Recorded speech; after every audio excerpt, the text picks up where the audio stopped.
Mrs. Steenkamp, thank you very much for your time. It's a pleasure. Is this the verdict that you as the Steenkamps were hoping for? Yes. The truth. I see this as the truth, and the success is due to the justice system and God. But this is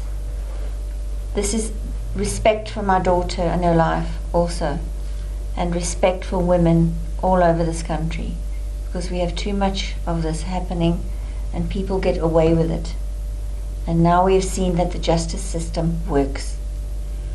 And we have respect for my daughter and her life, and how wonderful she was, and how clever she was, and all that was taken away from her. Life was taken.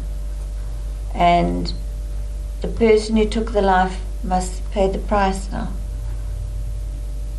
If you do the crime, you do have to do the time. I'm not really interested in how much time, but the verdict, I'm happy with the verdict. And I feel better that we have justice for her. She didn't die for nothing now and be forgotten. She won't be forgotten.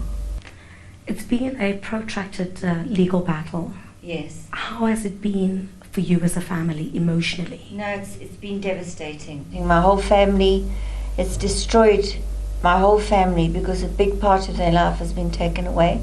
They were all close to Reeva, and also to mention that Reeva lost her life. Oscar's actually still alive, but his family have suffered also.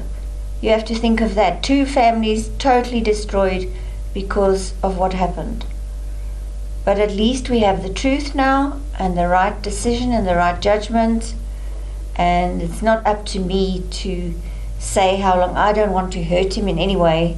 I've got no revenge. I've forgiven him, and because I'm a Christian, that's what I have to do. And to move on in life, you have to forgive. And I don't wish him any harm. So that's how I feel at the moment. Your husband, Barry, Mr. Steenkamp, yes, also took severe strain. Oh, he did. He had a stroke. You know, it's just been too much for him. Was he able to cope at all during this case? Not really. And I didn't want him to travel because he wasn't well, you know. And I was afraid if he went to court that he would take the strain and stress, and I didn't know how he would react to being so close to Oscar in the court.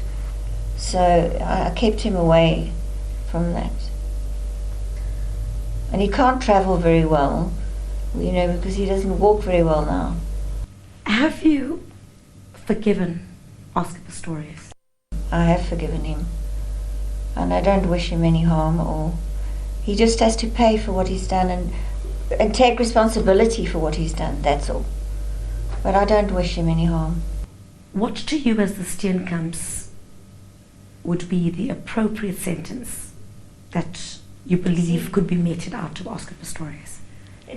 It doesn't really matter to me, or us, Barry and I. We're not interested in now where the justice system is responsible now from taking the sentence, overturning it, and it's now a murder sentence. That's up to them now. It doesn't make a difference to me if he does 2 years, 6 years, another 5 years, or whatever. It's their decision. And it's not going to change my life because my daughter's never coming back. You have to let go of that now. You have to let go of it, and I'll just carry on with my work and if I can save one more woman, I'll be happy. You know what I'm saying? Mrs. Steenkamp, thank you very much. It's a pleasure. It's a pleasure. Thank you. And that's an exclusive interview only on the SABC, right here, done by our very own Chriselda Lewis with June Steenkamp, Reeva's mother. Now let's take a look at what's happening around the country today.